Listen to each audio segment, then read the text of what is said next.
Good evening, everyone. Welcome to the Sakshi Immigration Live Show brought to you by Sakshi TV. We are today here with Ms. Murthy, a special immigration show with Ms. Murthy, and we are going to discuss about a lot of topics, especially DOS, DOL, and USCIS updates that happened last week. Please call the numbers displayed on the screen and ask any question related to immigration, and our attorney will be glad to answer. Before starting the show, I would like to repeat the disclaimer. Please note this show does not provide any legal advice. It is general in nature and is only for informational purposes. Sakshi TV News or agents are not responsible in any way for your actions. Please use the information at your own risk. Please reach out to the attorneys for a case-specific issue or a concern. Hi, Ms. Murthy. How are you doing? Good. I'm doing wonderful. Thank you, Ranjit, for having us as always. It's always a pleasure and honor to help Sakshi TV, to help our viewers, to educate them, to empower them, and to give them guidance as they deal with very stressful, difficult situations for themselves and their family members. Yeah, you all know very well know Ms. Murthy is a founder, CEO of Murthy Law Firm and Harvard Law School graduate. She's also the one behind the famous Murthy.com website. Could you please briefly introduce yourself, Ms. Murthy, and then we can get into the questions? Sure. So we started the Murthy Law Firm almost 30 years ago. I've practiced for over 30 years doing U.S. immigration law. And our goal, as always, is to educate, empower, and enlighten people like you going through the process. Please take advantage of all the free services we offer through Murthy.com, like Murthy Bulletin Weekly, which goes out to tens of thousands of people, Murthy Forum. We have the Murthy Teleconference, and every which way that we can to try to continue to shed light on fairly complex and ever-changing policies, procedures, laws, regulations to empower the immigrant community. Our slogan at Murthy Law Firm is, we know your immigration matters. So we want you to feel the knowledge and the empowerment and the empathy and the care of myself, Sheila Murthy, and the entire Murthy Law Firm team. Thanks, Ms. Murthy. Before we get into the latest update that we have a caller on the line, Pawan. Hi, Pawan. Welcome to the show. Please go ahead and ask your question. Yeah, hi. Hi, Sheila. Hi, Pawan. Thanks so much for taking this. Yeah, I have a current situation, like weird situation, I would say. The thing is, like, I am here. My priority date for green card is 2012, November. And my wife is currently in India. She went out due to some emergencies. So I have two questions. If my priority date from your predictions, if it becomes current next month in July bulletin, is there a way I can do like consular processing for her and adjustment of status for me? Is that a possible way? Or what is your best advice in this situation? And if at all, if she can come back, she has an emergency, she has to take care of her parents. How long she has to stay once we apply the adjustment of status here? Does she have to stay for this long? And if she leaves before that, biometrics or somewhere, whatever it is, will that application be abandoned or something? Can you please throw some light on this my situation, please? Yeah, very good. Okay, Pawan. So we've seen some changing policies of the USCIS with respect to this situation, where before they had no problem, they would approve it easily. A person could go and come back on H-1B or H-4 status and file the 485 and not have a problem if they traveled. Now, according to the latest updates from USCIS, including the meeting that we had last week with senior government officials through the American Immigration Lawyers Association meetings, the USCIS says that their policy and their current interpretation is that if you leave before, if she travels back before getting the advanced parole, then her 485 would be deemed potentially as abandoned, even though under the doctrine of dual intent, she can have both processes and both steps. So it seems like they're changed. There was a lot of change we know under Trump. We thought things are settling down, but it looks like they're still using certain other interpretations. So this is what they said. So if she's coming, she'll have to come, she'll have to stay for the advanced parole, which you know could take 6 months, a year, or 2 years. So it's not worth it. Regarding the first part of your question about can she do consular processing, can I do adjustment? So as long as you still maintain your H-1B status, she can continue to travel and come back whenever India opens up again, because anyway, she won't even be able to come back to join you to file the 485 under the current law, even if she has a H1 or H4 visa stamp in her passport, because of the blockage from last year, from last month, in the last month or so, with Biden's shutting down the borders and the presidential proclamations, right? So you can file your 485, you can continue to process it as long as you maintain H1B status. Your spouse and other dependents can re-enter the United States on H4 status. And then when they come in, if the priority date is still current, she can file the 485 at that time, whether it's after 3 months, 6 months, a year. The risk, of course, is if your 485 gets approved, then she can no longer enter on the H4 status, because that would be fraud or improper or misrepresentation. Then your employer the green card sponsoring employer who filed the I-140 petition for you, Pavan, will have to file what's called the I-824 to consular process your family members who are outside the United States, so that then they will get attend the immigrant visa interview at the US consulate, either in Mumbai or Delhi, depending on their permanent home location, get the immigrant visa, and then have time to enter the United States to join you as the principal beneficiary of the employment-based case. So this could be a very long-term separation for several months or a year or two, especially if your 485 gets approved. If your 485 is not approved, she can come in on the H4 status. As long as the priority date's not current, you're safe. But if the priority date becomes current, it is going to create problems, presumably, and hopefully your company lawyer can go over this.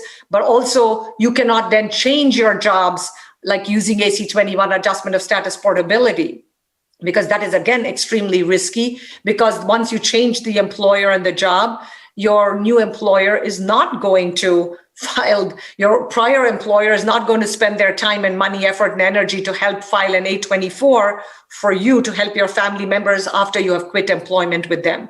So it definitely adds layers of complexity, more work, more fees, more stress.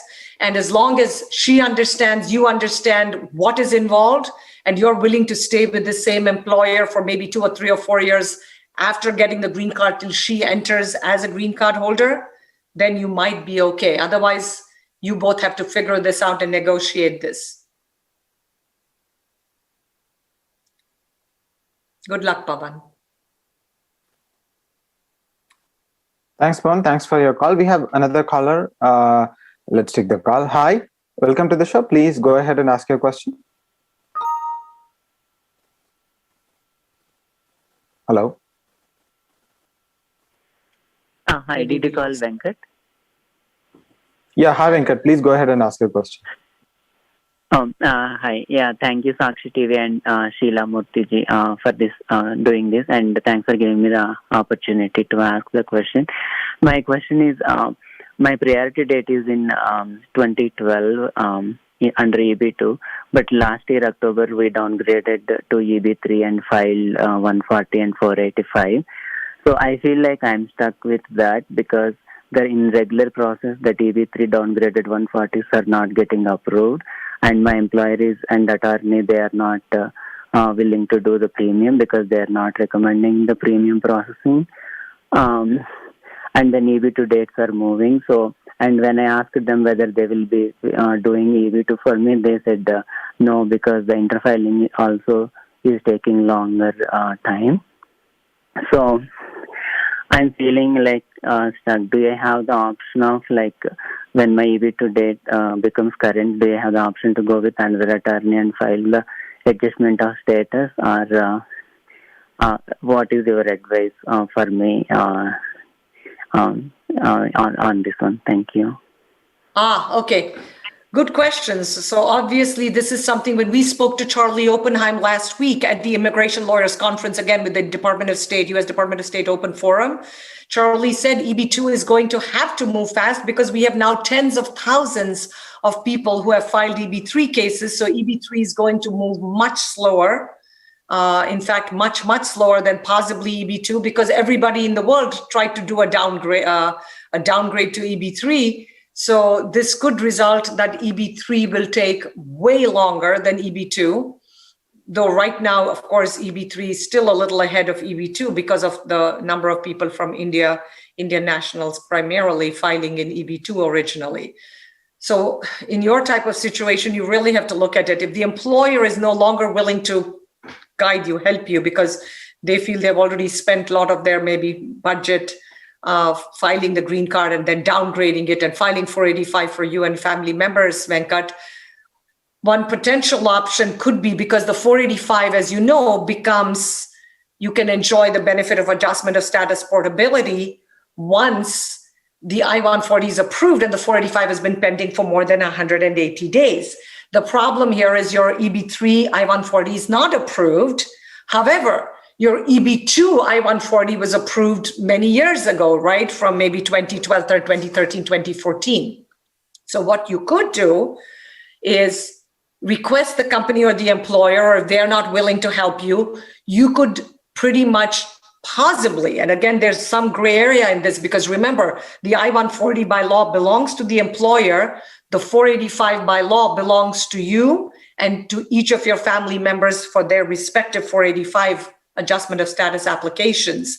So you could potentially request the USCIS to take your EB2 I-140 approval when that EB2 priority date becomes current, and tell them that the 485 that was filed based on an EB3 downgrade is now being superseded with this new EB2 that is should take precedence over the EB3 case. Send it to them and tell them the priority date is either current or whatever, and then hopefully USCIS will do that. And if the EB2 date continues to move faster than EB3, then hopefully your 485 will get approved faster than relying on the EB3 India. Right now, EB3 India is still ahead by a few months, as you know, compared to EB2. But Charlie Oppenheim did say that EB3 is not going to move much at all because of the huge volume and backlog that the Department of State is looking at and USCIS is still processing.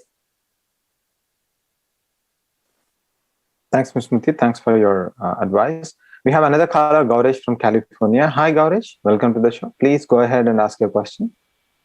Hi, thank you for taking off my call. Hello, Ma'am Murthy. I have a question. So I have my I-140 approved, and it has been approved for almost 180 days now. But it has been approved through my future employer, but not with my current employer. So so the future employer called me in, and he said he's trying to revoke my I-140. So would that impact me in any way? That's what my question is. He's going to revoke the I-140 petition? Yes, that's what he's saying. But it's been more than 180 days after the approval, or less than 180 days after the approval? It's already been almost a year now that the I-140 has been approved. Okay, so you can, if they are going to withdraw it and revoke it, and you haven't filed the 485 based on it, right? No, I haven't filed the 485 on that. Okay, so the I-140 priority date can be ported to a new green card sponsoring employer in the future. You can use this, and you can use it for H-1B extension of status approvals for yourself in the future as well. But you cannot use it to file 485 or to get your green card, because a new employer has to start a fresh perm and fresh I-140 petition for you and show that they have a permanent full-time job offer available for you in order for you to get the green card based on this. But you can't use this I-140 once it's revoked to file a 485, obviously, right? That's true. So if I change my employer, I can still use that I-140 to get the 3-year extensions, right? And that is correct. Under the January 17th, 2017 regulations, which were passed literally on the last day that President Barack Obama was in office, those regulations that were finalized permit the employer to use a previous I-140 approval that was valid for minimum 6 months after the approval date, to be used for portability, to be used for H-1 extensions, et cetera, as you know. So you should be able to use it, but to be on the safe side, a new employer should start a new perm, a new I-140 to use it. And again, I don't know if you can negotiate with the employer, because if they're saying, join us or we're going to revoke it, is it worth it if the priority date's about to become current for you to join that employer because if it was based on a future job offer and you have never worked with them even for a single day, they're probably thinking that you're not planning to join them. So I don't know if that's something you want to try to discuss or negotiate in any form or fashion as well. My current Thanks, Ms. employer to Smriti. file Thanks. the firm and then use and then do I-140. That would be a safer option. Or I can go with the route, as you're saying, with a future-based employer, join them basically. Mm-hmm. Okay, sounds good. Thank you so much for your help. Thank you. Thanks, Ms. Murthy. So going back to our updates, yeah, I know a lot of things happened last week, USGS, DOL, and DOS. I think you had sessions with everyone. Could you just briefly explain, the important points that everyone can take a look into and see what are helpful for everyone? Oh my God, there were so many little nuances and little things and big things. So it started off, obviously, it was a 4-day conference from Wednesday, Thursday, Friday, Saturday till late Saturday evening, 4 full days from morning to night. So a lot of points, a lot of things that they stressed that we already knew, a lot of discussions. The senior officials from Department of Labor, USCIS, Department of Homeland Security, CIS Ombudsman's Office, consular posts, ICE, the CBP officials from Customs and Border Protection spoke about the different airports, the changes in the airport, the passenger services, the rules of how they allow people to come in. Some things were interesting. So a lot of things we already obviously know by practicing 30 plus years, but the changes, there were some nuances and some changes. Of course, having Alejandro Mayorkas speak in depth about his philosophy, his attitude, how the department's looking at things, how they hope to move things along faster, but they may have to raise fees, which is always troubling to me because the quality of service keeps going down, the fees keep going up, but he was explaining why they think they may need something like that. So we'll have to see if that's true or not. The sessions with USCIS, they talked a lot about the different memos, how they're trying to change the memos. They said they have to turn the clock back and change so many things. And it's going to take very slow and long time because it's not just revoking the presidential proclamations or revoking policy memos. Some of them, they have to go through a proper rulemaking process, which could take months, if not years. Department of Labor, of course, talked about posting in your house if you're working remotely. They talked about the rules about posting because, of course, even now many employers are allowing their employees to work remotely, but according to Department of Labor rules, the posting has to occur in the actual place of where the person is working, which means in your house. I think we talked about this before. It still is shocking for most people that on their refrigerator, on their fridge, they have to post the notice of posting, but that's it. The Department of Labor says that's in the law and the regulations, and they cannot change that. They talked about new policies that they're changing. Now, one very good piece of news, of course, which came out last week was that the prevailing wage that we were very worried about, both for H-1B processing and for green card processing that was supposed to start from later this year, from September is now postponed to next year, to almost end of 2022, I think till November 2022.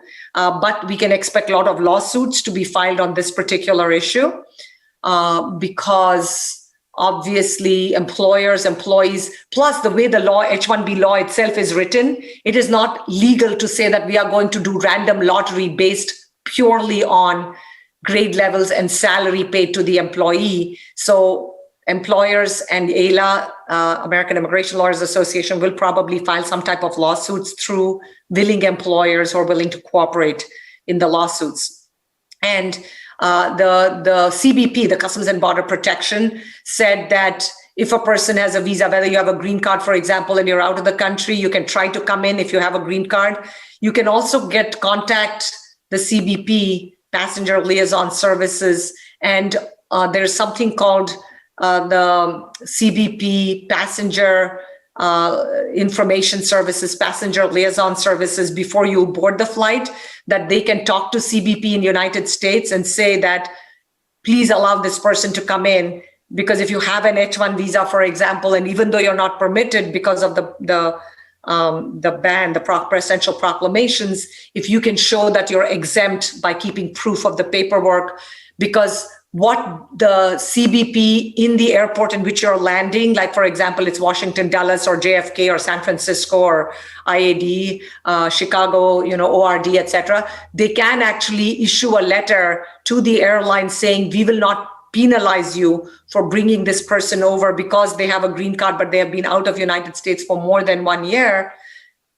So there's a lot of gray areas. And again, hopefully your company, your lawyer, or yourself, or if you have a lawyer for your personal work, you should talk to them, because there's just so many nuances and changes before thinking that, oh, there's no point. You can, even if there's a 5% chance somebody can travel and re-enter because you may fit into a humanitarian exception, because again, emergency basis is not only COVID-19, it's not only hospitals and doctors. Somebody today was telling me about the utility industry. If you work in a utility, if your end client is a grocery store, if you're starting a restaurant business, that's considered food and delivery of food services. We know people who got Ms. visas. Murthy, sorry for interrupting you. We are towards the end of the show.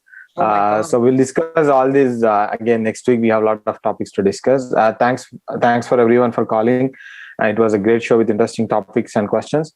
Please call in every Tuesday at 3 p.m. EST to watch the special immigration show with Ms. Murthy. Again, it's every Tuesday, 3 p.m. EST. Please call. Thank you. Have a great day. Bye-bye. Thank you very much. Take care. Bye-bye.